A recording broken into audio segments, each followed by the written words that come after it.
এখানে দেখো দুজনে মিলে গাছ বসাচ্ছি। তো শীতকালে গাঁদা ফুলটা কিন্তু খুব সুন্দর হয়, তাই ভাবলাম যে বেশ কয়েকটা গাঁদা ফুল গাছ বসিয়ে দিই, সারা শীতটা একদম ফুলে ফুলে ভরে উঠবে, দেখে মনটাও ভীষণ ভালো লাগবে।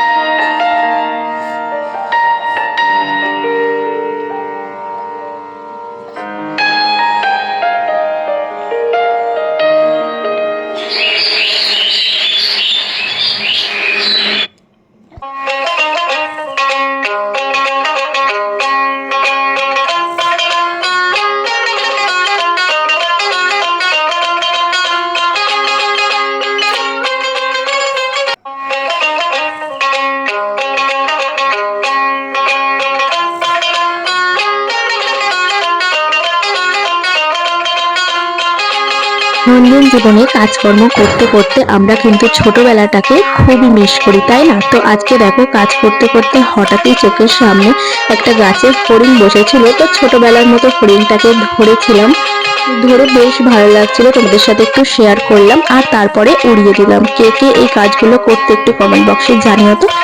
আরো একটা কিন্তু শৈশবকালের স্মৃতি মনে পড়ে যাচ্ছে, এই খেলনাটা কে কে খেলেছো বলো। আজকে আমার মামামের সঙ্গে সঙ্গে আমিও একটুখানি খেলতে শুরু করে দিলাম।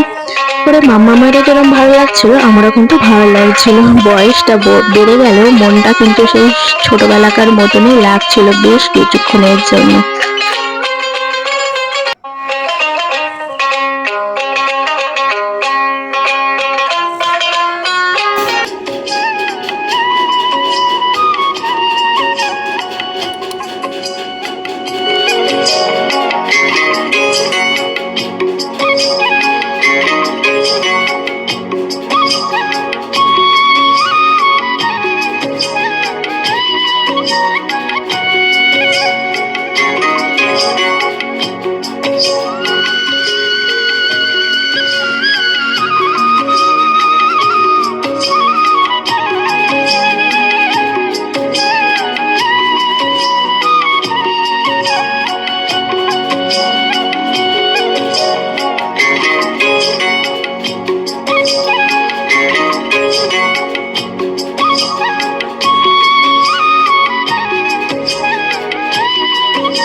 আজকে চিকেনটা একদম কষা কষা করব, সেই জন্য একদম সামান্য পরিমাণ জল দিয়ে আর কি ঢাকা দিয়ে করছি।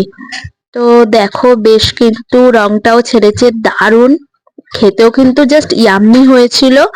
আর মানে দেখেই যেটা ভালো লাগে সেটা তো খেতে ভালো লাগবেই। তো চলো ফাইনাল লুকটা তাহলে তোমাদেরকে একটুখানি দেখিয়ে দিই। এই হলো ফাইনাল লুক।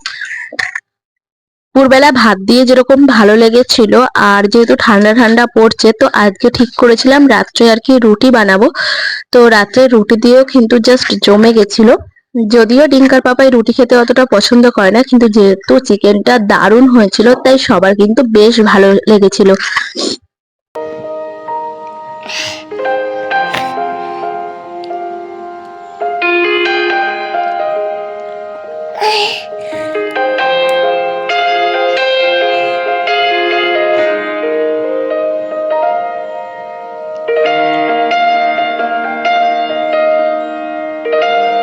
দেখো খাওয়া দাওয়া কমপ্লিট হয়ে গেছে, তো ভাবলাম রুটিটা একবারে করেই রাখি, কারণ সন্ধ্যেবেলা হলে রিঙ্কাকে নিয়ে পড়াতে বসতে হবে, আর যদি কাজ রাখি তাহলে একটু প্রবলেম হয়ে যায়।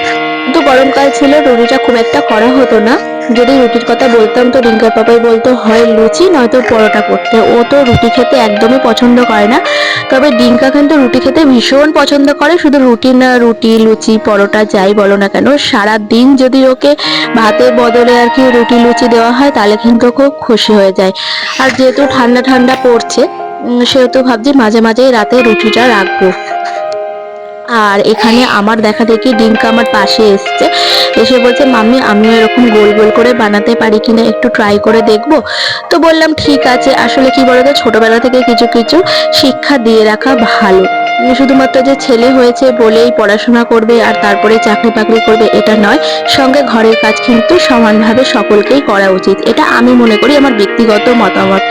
তো যেহেতু নিজের থেকে এসেছিল রুটিটা বেলবে বলে, তো আমি কিন্তু ওকে আর না করিনি, একটুখানি ট্রাই করলো, তোমরা দেখো।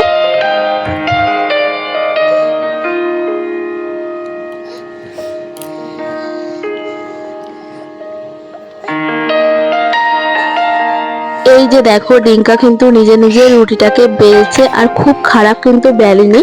মানে প্রথমবার বেলাতে মানে পুরোপুরি গোল না হলেও খুব একটা খারাপ শেপ কিন্তু ও দেয়নি, বেশ ভালোই হয়েছিল। আর দুটো রুটি কিন্তু ও নিজে নিজেই বানিয়েছিল। তবে দুটো রুটি করার পর ওর বোনুর সাথে খেলতে চলে যায় আর কি। বাচ্চার মন বুঝতেই পারছো, এক জায়গায় বেশিক্ষণ টেকে না। তো যাই হোক চলো আমি তাড়াতাড়ি করে রুটিগুলো করে নিই। আর রুটিগুলো কিন্তু দারুণ ফুলেছিল। রুটি বানানোর কিছুক্ষণ আগে যদি আটাটা মেখে রাখা হয়, ভালো করে মেখে ঢেকে রাখা হয়, তাহলে কিন্তু প্রত্যেকটা রুটি খুব সুন্দর ফোলে। আর আমি কিন্তু রুটি বেশ ভালো বানাতে পারি, রুটি কিন্তু আমি ভীষণ জলদি জলদি করতে পারি। তোমরা বলবে হয়তো নিজের গুণ নিজেই গাইছে, কিন্তু কি বলতো, নিজের গুণের কথাটা যদি নিজেই না বলে তাহলে তোমরাই বা জানবে কি করে, তাই না? তো চলো আজকে বলো তাহলে ভিডিওটা কেমন লাগছে অবশ্যই জানিও কমেন্ট বক্সে। যদি ভালো লেগে থাকে লাইক কমেন্ট শেয়ার করে দিও অনেক অনেক করে, আর আমার চ্যানেলটাকে সাবস্ক্রাইব করে রেখো। আজকের ভিডিওটা তাহলে এই পর্যন্তই, দেখা হচ্ছে নতুন কোনো ভিডিওর সঙ্গে। ততক্ষণ পর্যন্ত তোমরা খুব খুব ভালো থেকো, সুস্থ থেকো, সকলকে ভালো রেখো। তাহলে আজকের মতো টাটা।